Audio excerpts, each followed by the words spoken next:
बातमी आहे भंडाऱ्यातून। भंडाऱ्यामधल्या Maharashtra minerals corporation kyanite ही खाण बंद पडलेली आहे आणि यामुळे 2000हून अधिक कामगार बेरोजगार झालेत। खाण सुरू करा अन्यथा जागा रिकामी करा अशी स्थानिकांची मागणी आहे। आढावा घेतलेला आहे आमच्या प्रतिनिधींनी, पाहूयात।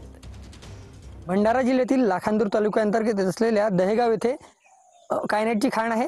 ही खाण जी आहे 1969 मध्ये सुरू करण्यात आली होती, परंतु काही कारणास्तव जी आहे ती 1991 मध्ये बंद करण्यात आली आणि त्यामुळे येथील बेरोजगार नागरिक जे आहेत 2000च्या संख्येत बेरोजगार नागरिक झालेले आहेत।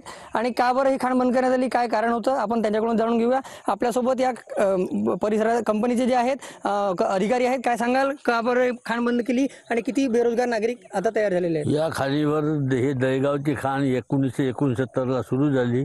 सुरू झाल्यानंतर 2000 मजूर कामावर होते। ते 20 वर्ष माईन चालली आणि नंतर ते फॉरेस्ट ॲक्ट आला म्हणून बंद करण्यात आली। आपल्या कंपनीतर्फे शासनाकडे पाठपुरावे अनेकदा करण्यात आले।